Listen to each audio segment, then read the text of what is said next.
Welcome to my channel दोस्तों। तो आइए आज इस वीडियो में हम लोग देखते हैं सीपीसी के 100 इम्पोर्टेंट क्वेश्चंस जो आने वाले जितने भी एग्जाम है जुडिशियरी, एपीओ या एआईबी, उन सब में बहुत इम्पोर्टेंट होगा और उन सब के लिए एक बहुत वाइटल वीडियोस है।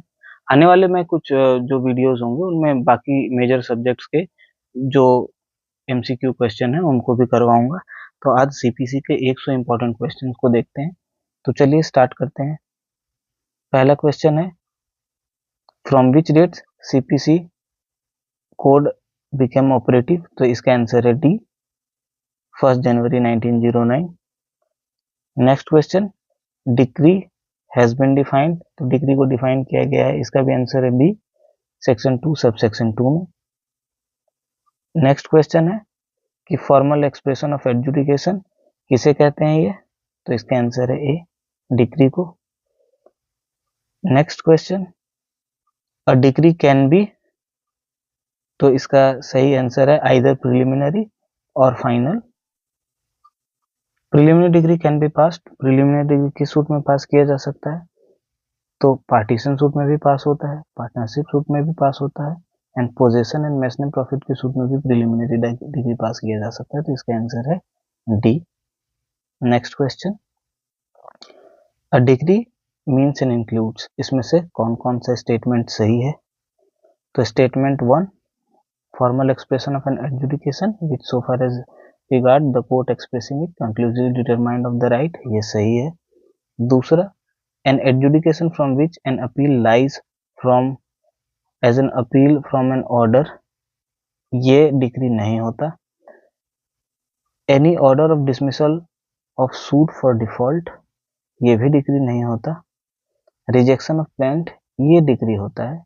तो इसमें 1 और 4 सही है, तो इसका सही आंसर है C. Next question, CPC code which of the following statement are true, इनमें से कौन सीपीसी से जो एक सही स्टेटमेंट है? तो डिक्री कंक्लूसिवली डिटरमाइन, तो ये एक सही है। Decree can be partly preliminary partly final, ये भी सही है। This would not include adjudication from an appeal lies an appeal from an order, ये भी सही है। तो इसका सही उत्तर है डी, ऑल ऑफ देम, ये तीनों स्टेटमेंट ऊपर के सही हैं। Next question, under CPC which of the following is not a decree, इनमें से कौन डिक्री नहीं है? तो A, dismissal of suit in default, ये डिक्री नहीं होता है। Next question, decree holder means any person in whose favor decree has been passed and or an order capable of execution has been made. This definition of the term decree holder is mentioned. तो decree holder का definition कहाँ है? तो actually इस question को सीधा ये ना पूछ के कि डिग्री होल्डर किस सेक्शन में बताया गया, थोड़ा सा क्वेश्चन को स्टूडेंट को कंफ्यूज करने के लिए बड़ा बनाया गया, पर एक्चुअल जो क्वेश्चन है वो ये कि डिग्री होल्डर किस सेक्शन में है? तो इसका आंसर है B, section 2 sub section 3। Next, under civil procedure code foreign court means, तो इसका आंसर है B, a court situated India. बहुत लोग को लगेगा कि ये फॉरेन कोर्ट है क्योंकि court situated in outside India जो है वो फॉरेन कोर्ट होगा, पर ऐसा नहीं है। Court situated outside India and not establish under any authority of India, इसको भी ध्यान में रखना। तो सिर्फ इंडिया के बाहर आउटसाइड हो जाने से फॉरेन कोर्ट नहीं हो जाएगा। अगर इंडिया के आउटसाइड का कोर्ट है पर उसको अगर इंडियन गवर्नमेंट इस्टेब्लिश कर रहा है तो वो फॉरेन कोर्ट नहीं होता। इसलिए ये ध्यान रखना है कि जब भी फॉरेन कोर्ट देखना है तो इंडिया के बाहर इस्टेब्लिश हो और उसको गवर्नमेंट ऑफ इंडिया इस्टेब्लिश ना किया हो, इस पॉइंट को भी देखना है। तो इसका सही आंसर है B. Next question, judgment debtor means. तो जजमेंट डेटर का मतलब होता है option C, person against whom a degree is passed, जिसके अगेंस्ट डिग्री पास किया गया। Next question, a judgment contents, judgments में एक जजमेंट में क्या क्या होगा? तो concise statement of the fact, ये सही है, ये होगा। The decision on the point of determination and the reason thereof, court का डिसीजन और उसका रीजन होगा, ये भी ठीक है। The point of determination, court क्या क्या डिटरमाइन किया वो भी होगा। तो ऑल ऑफ द एबव, ये इसका सही आंसर है। Next question, a legal representative under code of civil procedure means co-sharer, of the benefit arising to the parties to the suit, a person who is in law represent the state of the deceased, a relative of the parties to the suit, all of the above. तो इसका सही answer है B, a person who in law represent the state of the disease. तो यहाँ पर legal representative है, इसका मतलब ये नहीं कि हम लोग उसको रिलेटिव से कनेक्ट कर देंगे। लीगली जो उसके स्टेट को, डिजीज के स्टेट को कोर्ट में रिप्रेजेंट करेगा वो लीगल रिप्रेजेंटेटिव होगा, ये ध्यान रखना है। As per section 2 subsection 12 mesne profit of the property are profit received by a person in unlawful possession, wrongful possession. तो हमेशा ध्यान रखना ये रॉन्गफुल पोजेशन होगा, अनलॉफुल पोजेशन नहीं, wrongful possession of the property. Wrongful possession से अगर कोई प्रॉफिट होता है तो ऐसे प्रॉफिट को मेसने प्रॉफिट कहते हैं। यहाँ से एक क्वेश्चन और बन सकता है कि मेसने प्रॉफिट किस सेक्शन में है, तो ध्यान रखना है सेक्शन 2 सबसेक्शन 12, ये भी एक इंपॉर्टेंट क्वेश्चन बन जाता है। Next, mesne profit as defined under section 2 subsection 12 of the CPC means those profit which are the person in wrongful possession of such property shall actually receive। कौन कौन सा इसमें से इनकम मेसने प्रॉफिट के अंदर आएगा, तो वो ए में है such person shall actually receive और might receive together with the interest, जो वो एक्चुअली रिसीव किया है या रिसीव कर सकता था with interest. Property actually receive including profit due to improvement, तो अगर इम्प्रूवमेंट से कोई प्रॉफिट होता है तो वो मेसने प्रॉफिट नहीं कहलाता, तो ये नहीं होगा। सच प्रॉपर्टी एक्चुअली रिसीव और might have received but without any interest, यहाँ पर चूंकि विदाउट एनी इंटरेस्ट है इसलिए भी नहीं होगा क्योंकि मेसने प्रॉफिट में इंटरेस्ट भी आता है। सच प्रॉपर्टी एक्चुअली रिसीव, जो एक्चुअली रिसीव किया सिर्फ वही मेसने प्रॉफिट होगा, तो ऐसा भी नहीं है, तो इसका सही आंसर है ए। जो भी प्रॉफिट एक्चुअली वो रिसीव किया है या वो माइट हैव रिसीव कर सकता था विथ इंटरेस्ट, ये मेसने प्रॉफिट होता है। Next, who among the following is not public officer, इनमें से कौन पब्लिक ऑफिसर नहीं है, तो sarpanch of a gram panchayat, B. Next question, CPC amendment act 2002 come into force. CPC का जो अमेंडमेंट एक्ट 2002 है ये कब आया था, तो 1 जुलाई 2002। इसका सही आंसर ए है, 1 जुलाई 2002। Next question, which of the following statements are correct in context of section 5 of the civil procedure. Section 5 जो कि रेवेन्यू कोड्स के बारे में बात करता है, उनमें से कौन सा सही है। तो revenue code is a part of civil code, तो रेवेन्यू कोड जो होता है वो सिविल कोड का पार्ट नहीं है, तो पहला स्टेटमेंट गलत है। Civil code means court having original jurisdiction under CPC but not revenue code, ये सही है। Civil courts means courts having original jurisdiction under CPC including revenue courts, ये भी गलत है। तो इसका जो सही उत्तर है, और चौथा है revenue court is not a part of civil, तो रेवेन्यू कोर्ट सिविल कोर्ट का पार्ट नहीं है, तो ये भी सही है। तो 2 और 4 सही है, तो इसका सही आंसर सी होगा कि 2 और 4 में जो स्टेटमेंट है वो सही है और 1 और 3 में जो स्टेटमेंट है वो गलत है। Next, the code of civil procedure amendment act 1999 and 2012 were enacted on the recommendation of, किसके रिकमेंडेशन पे ये अमेंडमेंट एक्ट आया था, तो इस क्वेश्चन का जो सही आंसर है वो है B, Malimath committee. Malimath committee के रिकमेंडेशन पर ये 2 अमेंडमेंट सीपीसी में हुए थे। Next question, in which section of the CPC suit of civil nature has been provided, तो suit of civil nature provide किया गया सेक्शन 9 में। Next question, the subject matter jurisdiction of a civil court extend to all claims of civil nature, all claims of civil nature unless their cognizance is expressly or impliedly barred. C, all suit of civil nature which is express provision of statutory law or by common law fall within the jurisdiction of the court.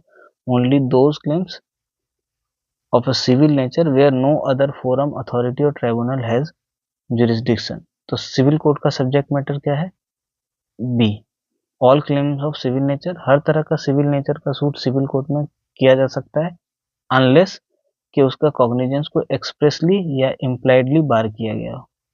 तो ये ध्यान रखना है कि expressly और impliedly दोनों है, सिर्फ एक्सप्रेसली या सिर्फ इम्प्लाइडली होने से वो ऑप्शन गलत होगा। Next question, which of the following suit of a civil nature, इनमें से कौन सा सूट सिविल नेचर का सूट है? तो suit relating to right of property, suit relating to right of worship, suit for damages of civil wrong, ये तीनों ही suit of civil nature. Next, which of the following is not a suit of civil nature, इनमें से कौन civil nature का suit नहीं है? तो डी, पॉलिटिकल क्वेश्चन। तो suit relating to political question, suit relating to caste expulsion,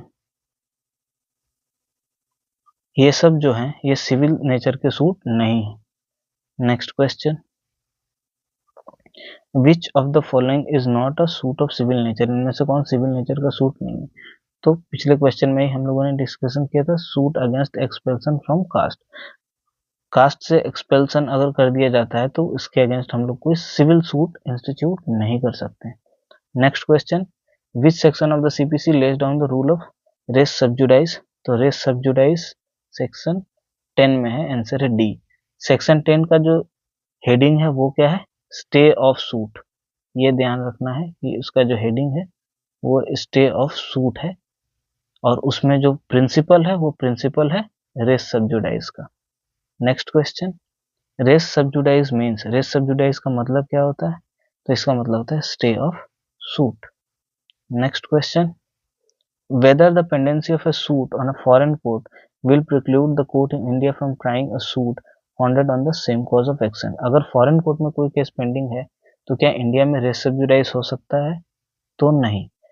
foreign court में कोई केस अगर पेंडिंग है तो उसी सेम सब्जेक्ट मैटर पे इंडिया में भी सूट इंस्टीट्यूट किया जा सकता है, वो रेस सब्जुडाइज का जो भी डॉक्ट्रिन है वो यहाँ एप्लीकेबल नहीं होता। Next question, provision of section 10 CPC are, CPC का 10 का जो प्रोविजन है ये एक मैंडेटरी नेचर का प्रोविजन है, आंसर होगा B. Next question, where is the correct essential condition for applicability of rule of res sub judice, sub judice का जो रूल है उसको लगने के लिए कौन कौन सा नेसेसरी कंडीशन जरूरत है इनमें से? तो पहला है the matter in issue subsequent suit must be directly and substantially in issue to the previous suit, दोनों सूट में जो मैटर है वो सब्सटेंशियली सेम है। और दूसरा है the parties must be litigating under the same title in both suit, ये दोनों ही सही है तो इसका आंसर है बोथ। ये दोनों कंडीशन फुलफिल होना होगा अगर रेस सब्जुडाइज एप्लीकेबल करना है तो। Next question, an Indian citizen enter into an contract with B, एक इंडियन सिटीजन है जो कि बी, जो कि एक यूएस सिटीजन है, उसके साथ एक कॉन्ट्रैक्ट करता है। उसके बाद उन दोनों के बीच जब कोई डिस्प्यूट अराइज हो जाता है तो बी एक सिविल सूट न्यूयॉर्क के सिविल कोर्ट में फाइल कर देता है, और A files a counter claim in the suit, A अपना काउंटर क्लेम उस सूट में फाइल करता है। सब्सिक्वेंटली ए भी इंडिया में एक न्यू दिल्ली में एक सिविल सूट फाइल कर देता है सेम सब्जेक्ट मैटर पे। तो एक ही सब्जेक्ट मैटर पे न्यूयॉर्क में एक सूट पहले फाइल हो चुका है जो कि बी फाइल किया है, और ए जो है वो न्यू दिल्ली में फाइल किया है। तो क्वेश्चन है, is the latter court barred from trying the suit, क्या न्यू दिल्ली का कोर्ट में ये सूट बार्ड है? तो इसका आंसर है नो, क्योंकि पहले ही हम लोगों ने देखा कि फॉरेन कोर्ट में पेंडिंग सूट इंडियन कोर्ट को बार्ड नहीं करता, तो यहाँ पर जो कोर्ट दिल्ली में जो सूट इंस्टीट्यूट हुआ वो बार्ड नहीं होगा। Next question, provision with regard to res judicata are provided in section, res judicata इस सेक्शन में प्रोवाइडेड है, तो D section 11। Next question, the doctrine of res judicata is based on maxim, किस maxim पे based है? तो Nemo debit बिस फिक्सारी pro उना एटडेम causa, मतलब कि no man should be vex twice, ये भी सही। Interest reipublicae ut sit finis litium the interest of the state there should be an end to the litigation, ये भी सही है। Res judicata pro veritate accipitur a judicial decision must be accepted as correct, ये भी सही है। तो all of the above, ये तीनों ही मैक्सिम के ऊपर doctrine of res judicata based है। Next question, principle of res judicata applies to suits only, execution proceeding only, arbitration proceeding only, suit as well execution proceeding, तो इसका answer है D, ये suit पे भी एप्लीकेबल होता है, एग्जीक्यूशन प्रोसीडिंग पर भी एप्लीकेबल होता है। Next question, res judicata does not apply to, res judicata कहाँ अप्लाई नहीं होता, तो D, writ of habeas corpus. ये बहुत इंपॉर्टेंट क्वेश्चन है। जनरली रेस जुडिकाटा रिट पे अप्लाई होता है, सारे रिट पर एप्लीकेबल है, सिर्फ हेबियस कॉर्पस के रिट पे रेस जुडिकाटा एप्लीकेबल नहीं होता है। Next question, section 11 of the CPC contain कितने, तो सेक्शन 11 में क्या है, रेस जुडिकाटा। रेस जुडिकाटा में टोटल कितने एक्सप्लेनेशन है, 8। नेक्स्ट, रेस जुडिकाटा में operate between plaintiff and defendant, को प्लेंटिव्स, को defendant, all of the above. D, plaintiff and defendant के बीच भी, को प्लेंटिफ के बीच भी, को डिफेंडेंट के बीच भी। Next question, provision of res judicata are also implemented in the case of execution of decree, decree के एग्जीक्यूशन में रेस जुडिकाटा एप्लीकेबल होता है कि नहीं, तो हम लोग पहले ही देख चुका है कि हो सकता है, तो the statement is correct, execution में भी रेस जुडिकाटा एप्लीकेबल है। Now next question, place of suing is mention in which part of the CPC, place of suing, तो इसका आंसर है part 1।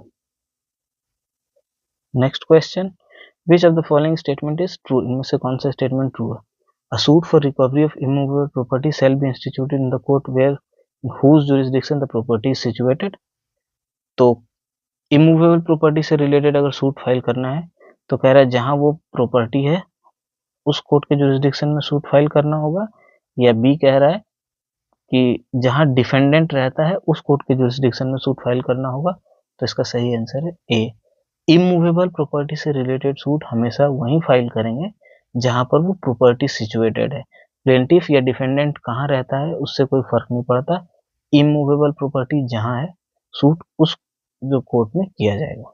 Next question, suit for partition of immovable property shall be instituted in the court of, partition of immovable property, तो अभी हमने देखा था, तो यहाँ पर इमूवेबल प्रॉपर्टी का पार्टीशन करना है, तो ये सूट कहाँ करेंगे, तो प्लेंटिफ रिसाइड नहीं, प्लेंटिफ कैरीज प्रोफेशन नहीं, subject matter is situated, subject matter हमारा क्या है, इमूवेबल प्रॉपर्टी, तो जहां इमूवेबल प्रॉपर्टी है वहां करेंगे C, with the permission of the district जज इन एनी कोर्ट, ये भी गलत है, तो सही आंसर है सी, सब्जेक्ट मैटर जहां सिचुएटेड है। Next question, where the local limit of jurisdiction of the court are uncertain, the place of institution of suit shall be decided according to provision of, अगर jurisdiction uncertain है कि किस court में करना है ये समझ में नहीं आ रहा, तो ये कहां पर सूट इंस्टीट्यूट करेंगे, इससे रिलेटेड प्रोविजन हम लोगों को मिलता है सेक्शन 18 में, सी इसका सही आंसर है।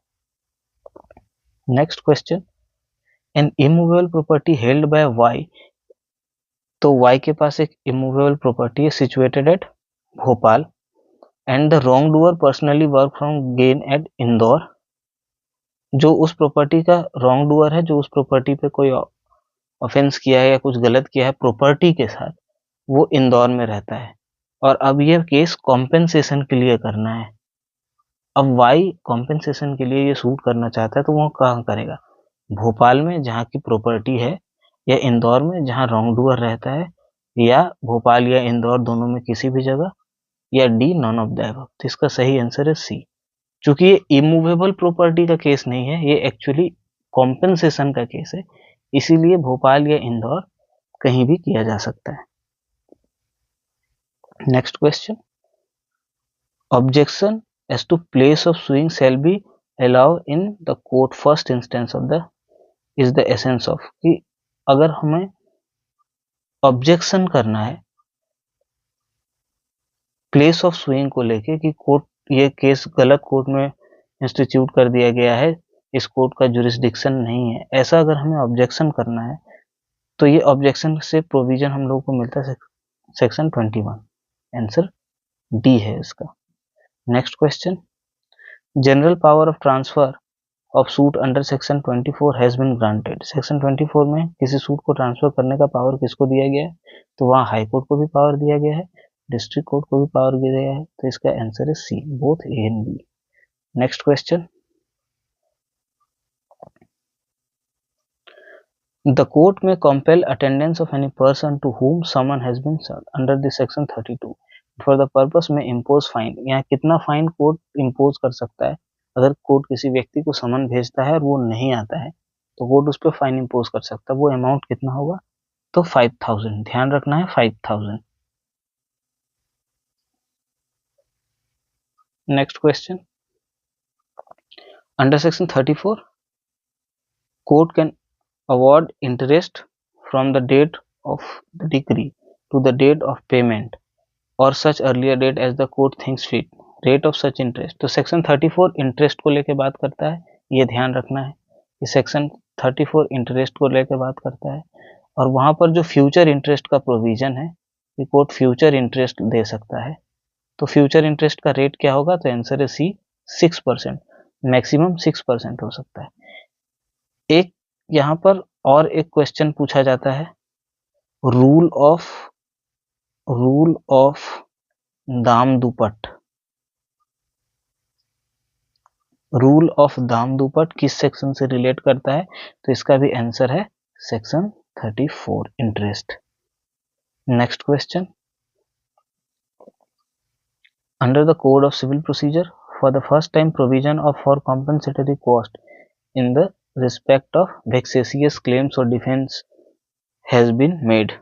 तो वेक्सेसियस क्लेम अगर कोई करता है कोर्ट में या डिफेंस करता है तो उसको लेके कॉम्पनसेशन का प्रोविजन किस सेक्शन में? तो सेक्शन 35A में। नेक्स्ट क्वेश्चन, कॉम्पेंसेटरी कॉस्ट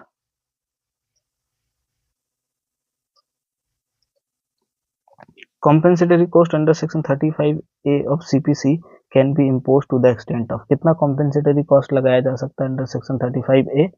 तो इसका आंसर है ए, 3000 तक। याद रखना है इसी को फॉल्स एंड वेक्सेसियस भी कह रहे हैं और इसी को कॉम्पेंसेटरी कॉस्ट भी कह रहे हैं। तो अगर क्वेश्चन में ये पूछ दे कि फॉल्स एंड वेक्सेसियस क्लेम या डिफेंस करने पे जो है कॉम्पेंसेशन कोर्ट फाइन इम्पोज कर सकता है कौन से सेक्शन में? तो भी आंसर 35A।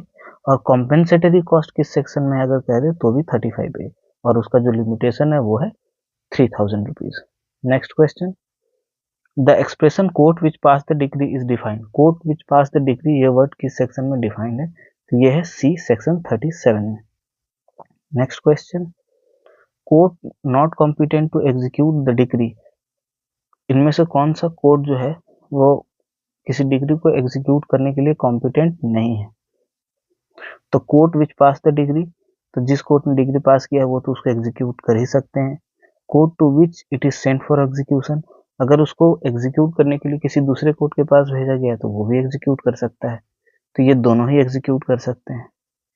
तो क्वेश्चन हमारा है नॉट कॉम्पिटेंट, कौन एक कॉम्पिटेंट नहीं है?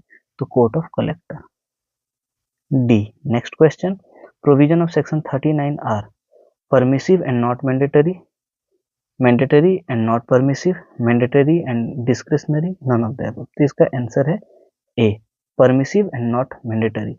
सेक्शन 39 डील करता है ट्रांसफर ऑफ डिग्री को लेके कि डिग्री को ट्रांसफर किया जा सकता है एग्जीक्यूशन के लिए, तो ये परमिसिव है पर मैंडेटरी नहीं है। अगर जो कोर्ट डिग्री दिया है वो खुद एग्जीक्यूट कर सकता है तो वो ट्रांसफर क्यों करेगा? वो खुद ही एग्जीक्यूट कर देगा। पर अगर उसका जुरिस्डिक्शन नहीं है, वो एग्जीक्यूट नहीं कर सकता, तब वो ट्रांसफर कर सकता है। तो ये परमिसिव है, मैंडेटरी नहीं है। Next question, where a degree is to be sent to a court in another state of execution it has been sent by. तो अगर एक डिग्री को एक कोर्ट से दूसरे कोर्ट में भेजा जा रहा है, एक स्टेट से दूसरे स्टेट के कोर्ट में एग्जीक्यूशन करने के लिए, तो इसे कौन भेजेगा? तो इसका सही आंसर है C, the court which pass the decree. जो कोर्ट डिग्री को पास किया है वही कोर्ट भेजेगा।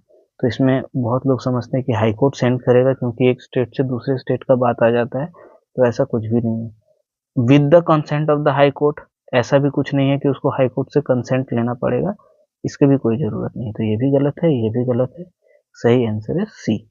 नेक्स्ट, प्रीसेप्ट मीन्स, प्रीसेप्ट का क्या मतलब है? ऑर्डर है, B. Next question, where the decrees for the payment of sum of money exceeding 5000 rupees the period of civil prison. अगर 5000 से ज्यादा पेमेंट का सूट है तो सिविल प्रिजन कितने दिन का हो सकता है? Shall not exceed 3 month, A. Next question, under section 60 of the code of civil procedure which of the following property is not liable to attachment.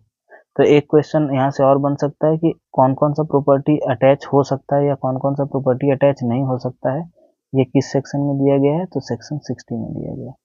ये क्वेश्चन है कि सेक्शन 60 के अकॉर्डिंग इनमें से कौन सा प्रॉपर्टी अटैच नहीं होगा। तो नेगोशिएबल इंस्ट्रूमेंट अटैच हो सकता है, हाउसिंग और अदर बिल्डिंग अटैच हो सकता है, गवर्नमेंट सिक्योरिटी अटैच हो सकता है। तो any right of personal service ये है इसका सही आंसर, ये अटैच नहीं होगा। Next question, under CPC which of the following properties can not be attach in execution of a degree, इनमें से कौन सा अटैच नहीं होगा, कैन नॉट बी अटैच। तो लैंड अटैच होगा, चेक अटैच होगा, बैंक नोट भी अटैच होगा, इसका सही आंसर है ए।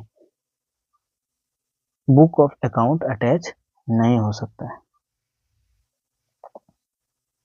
Next, which of the following properties can not be attached, इनमें से कौन सा प्रॉपर्टी अटैच नहीं हो सकता। प्रॉमिसरी नोट अटैच होता है, हाउस और अदर बिल्डिंग अटैच होता है, हुंडी अटैच होता है, पेंशन अटैच नहीं होता। तो इसका सही आंसर है pension. Next question, whether necessary wearing apparel are liable for attachment in execution of a decree, क्या नेसेसरी वेयरिंग अपैरल को अटैच किया जा सकता है, no. Next, section 75 deals with, तो section 75 deal with the power to issue commission. Next question, court में not issue commission, इनमें से किस काम को करने के लिए कोर्ट कमीशन इशू नहीं कर सकता है। किसी व्यक्ति को एग्जामिन करने के लिए कमीशन इशू होता है, एग्जामिन अकाउंट, अकाउंट को एग्जामिन करने के लिए इशू होता है, to perform any ministerial act, इसके लिए भी कमीशन इशू होता है, टू अरेस्ट अ पर्सन, किसी को अरेस्ट करने के लिए कोर्ट कमीशन इशू नहीं करता। तो इसका सही आंसर है B. Next, under section 75 court can not issue commission, कौन सा कार्य को करने के लिए कोर्ट इशू कमीशन इशू नहीं करेगा।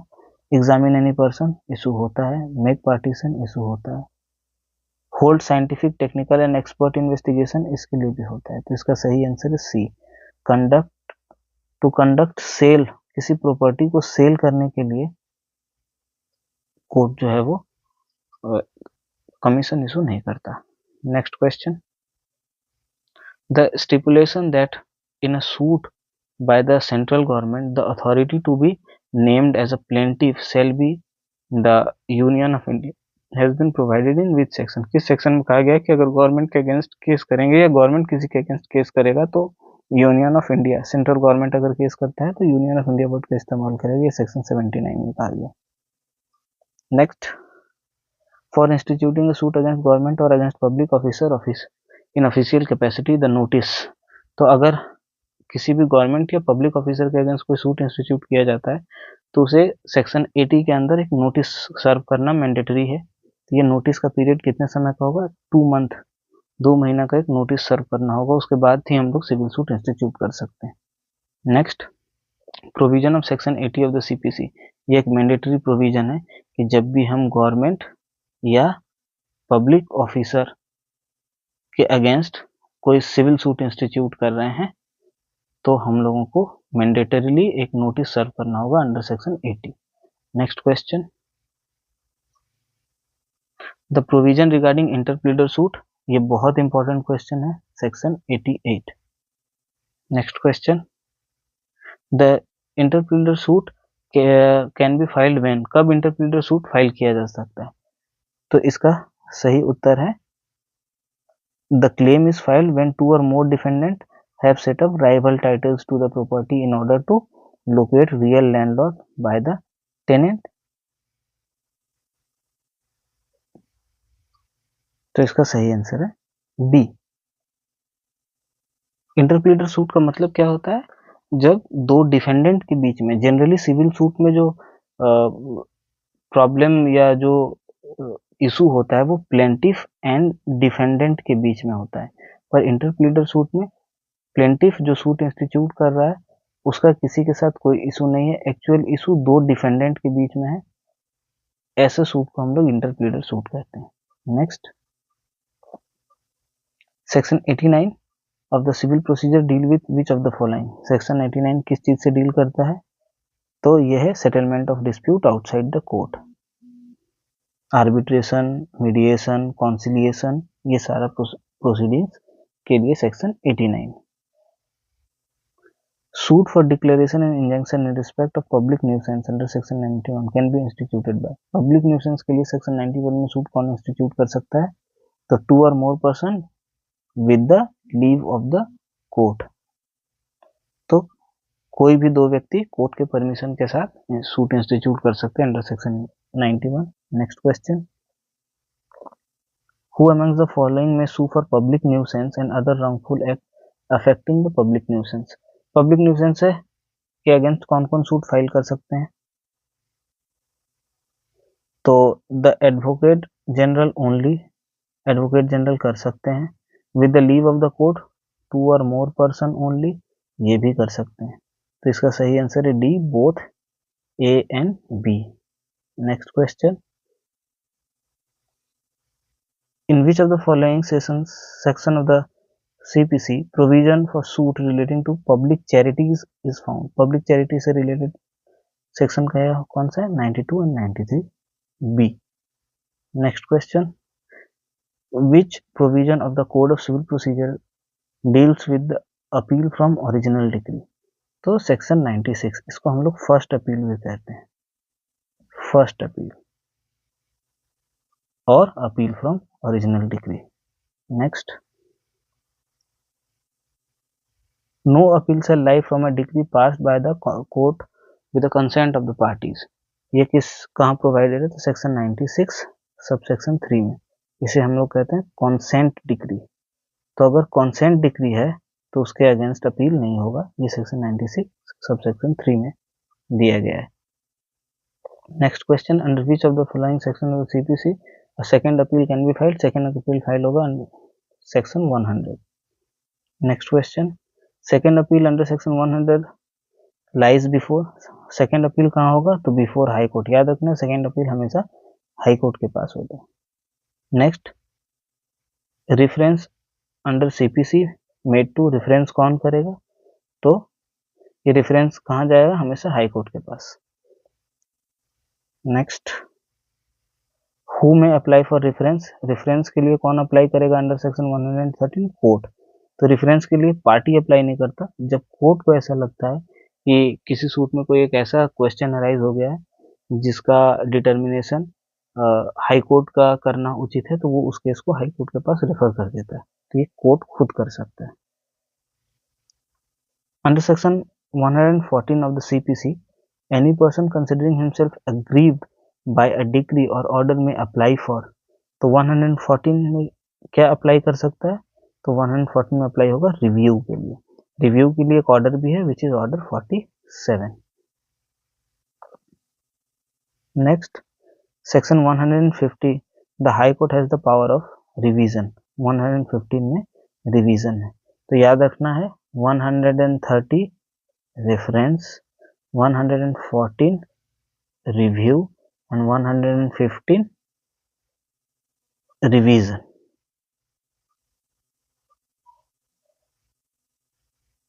नेक्स्ट क्वेश्चन, तो अब नेक्स्ट क्वेश्चन है कि विच of the following is correct. इनमें से कौन सा करेक्ट है? तो 113 रेफरेंस है, 114 रिव्यू है, 115 रिवीजन है. B is correct. Next question, under section 148 of the CPC the court can enlarge the time not exceeding. Court time को इनलार्ज कर सकता है कितने दिन तक? 30 दिन तक. बहुत इंपॉर्टेंट क्वेश्चन है ये. Next, right to lodge caveat किस सेक्शन में है? तो B, section 48A. Next, caveat का ड्यूरेशन कितने दिन का होगा? तो it is 90 days. Next question, under section 151 of the CPC inherent power can be exercise by. कौन इनहेरेंट पावर एक्सरसाइज कर सकते हैं? Any court. किसी भी तरह का सिविल कोर्ट, चाहे वो डिस्ट्रिक्ट कोर्ट हो, चाहे वो हाई कोर्ट हो, चाहे वो सुप्रीम कोर्ट हो, कोई भी court under CPC inherent power को एक्सरसाइज कर सकता है. तो इसका आंसर है D, any court. Next, pleading can be defined. Pleading किस सेक्शन कहाँ डिफाइंड है? तो order 6 rule 1A. Next question, pleading means, pleading का क्या मतलब है?